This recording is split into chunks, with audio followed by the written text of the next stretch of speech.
हरि ओम तत्सत्। लोकाभिरामं रणरंगधीरं राजीवनेत्रं रघुवंशनाथं कारुण्यरूपं करुणाकरं त्वं श्रीरामचन्द्रं शरणं प्रपद्ये। मनोजवं मारुततुल्यवेगं जितेन्द्रियं बुद्धिमतां वरिष्ठं वातात्मजं वानरयोत्तमोख्यं श्रीरामदूतं शरणं प्रपद्ये। श्री श्री सीतारामचंद्राय नमः। श्री रामदूताय नमः। श्री गुरुचरणकमलेभ्यो नमः। हमारे सदा सदा के माता पिता भगवान श्री सीताराम जी को स्मरण करते हुए आज के इस अमृतवाणी कार्यक्रम में हिंदू महासभा की ओर से हम आप सबों का अभिवादन करते हैं। दर्शकगण, मार्गशीर्ष का महीना चल रहे हैं और कल शुक्रवार 22 नवंबर को मार्गशीर्ष मास के शुक्ल एकादशी पर रहे हैं।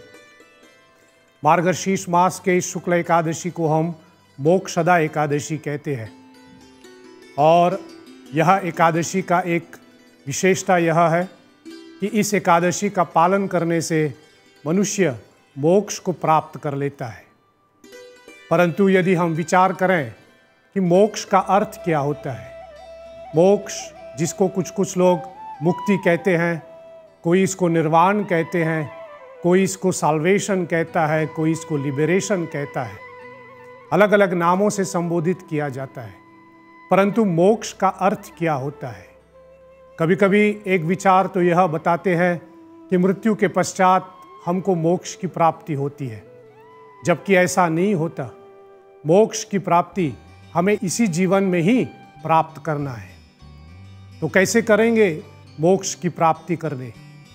इसके लिए तब परमात्मा भगवान ने एक ऐसी दिव्य प्लानिंग किया कि इसी मोक्षदा एकादशी के दिन मोक्ष की प्राप्ति करने हेतु भगवान श्री कृष्ण ने एक ऐसा उपदेश दिया जिसको हम भगवत गीता कहते हैं।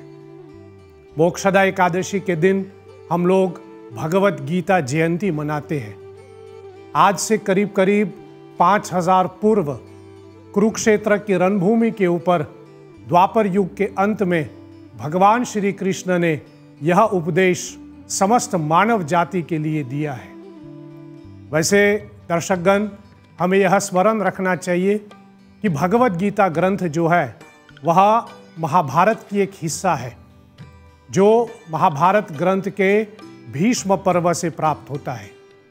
यह भगवत गीता हमें 18 अध्याय में प्राप्त होता है, जिसमें 700 श्लोक दिया गया है। यह 700 श्लोक हमारे जीवन सप्तक को पार करने में हमको मदद करता है।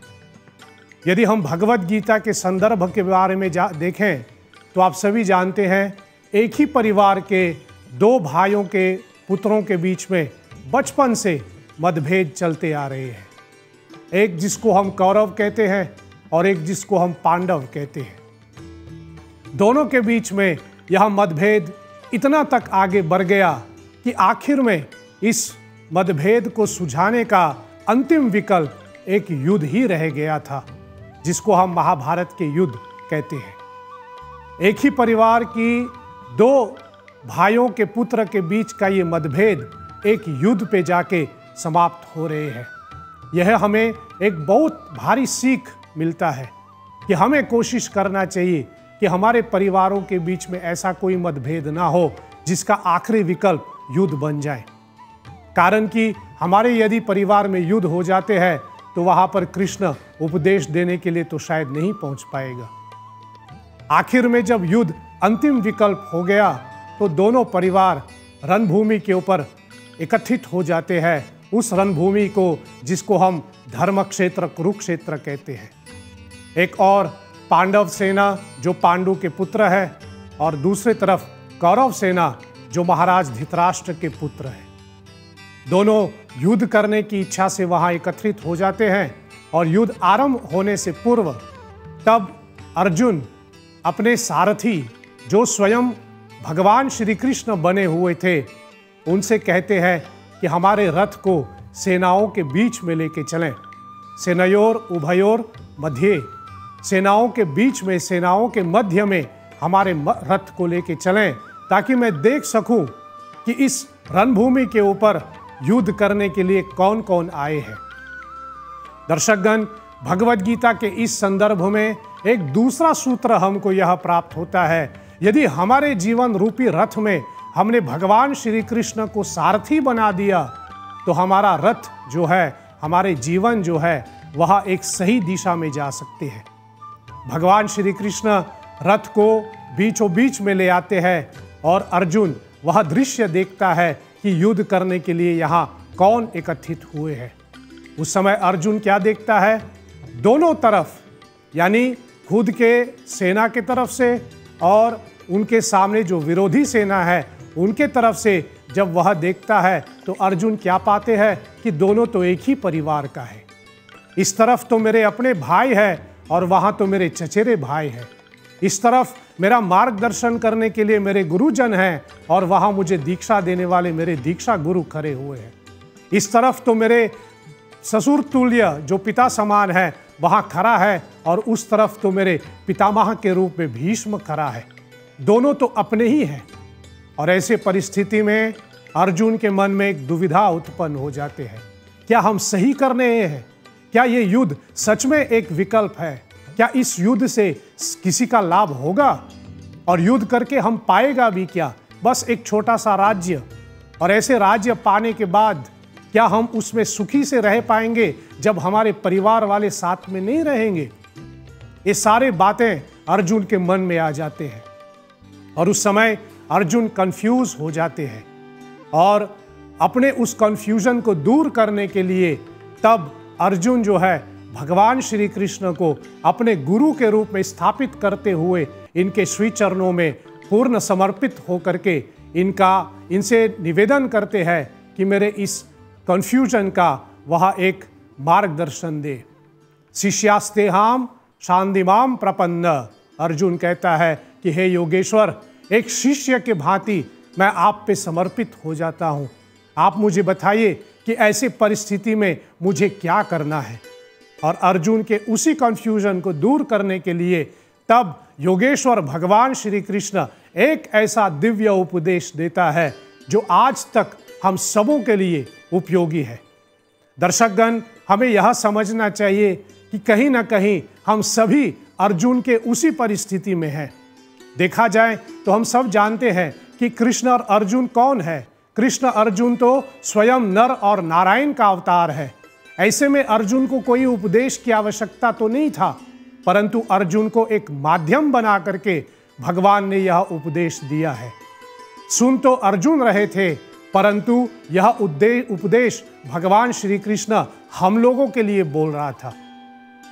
और उसी उपदेश को, जिसको हम भगवद गीता कहते हैं, भगवान श्री कृष्ण की एक ऐसा गीत जो आज तक हम सब के जीवन को प्रभावित कर सकते हैं। इसलिए हमें यह समझना चाहिए कि भगवद गीता मात्र किसी एक धर्म का, मात्र किसी एक समुदाय का, मात्र किसी एक कौम का नहीं है। भगवद गीता समस्त मानव जाति के लिए होता है जो भगवान श्री कृष्ण ने दिया। भगवद गीता एक ऐसा रेफरेंस है हमारे जीवन का जहां हम अपने इस मनुष्य जीवन को समझ सकते हैं।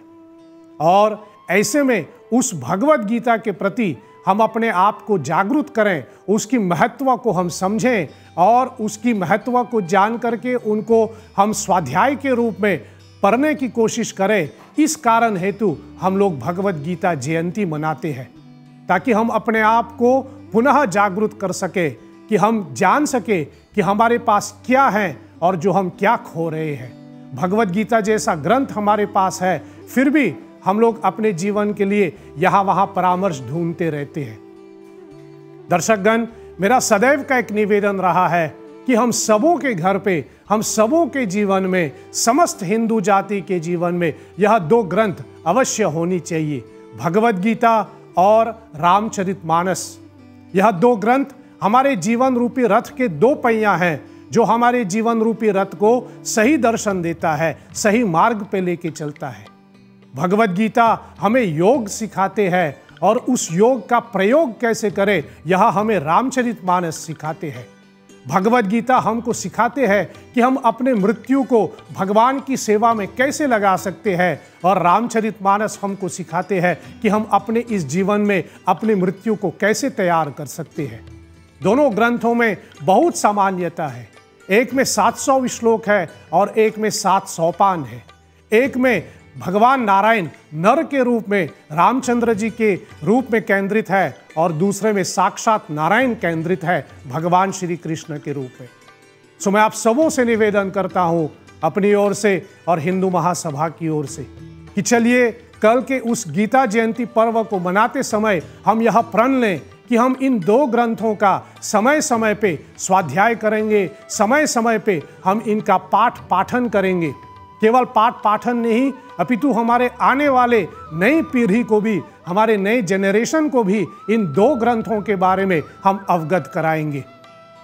दर्शकगण, मेरा यह विश्वास है कि जीवन की ऐसी कोई समस्या नहीं जिनका समाधान इन दो ग्रंथों में नहीं मिल सकता।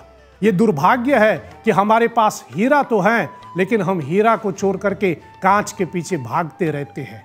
इसलिए हमें समझना चाहिए कि हमारे पास भगवद गीता है, हम उस धर्म से संबंधित रखते हैं, हम उस धर्म के हैं जिस धर्म में हमको भगवद गीता सिखाया है।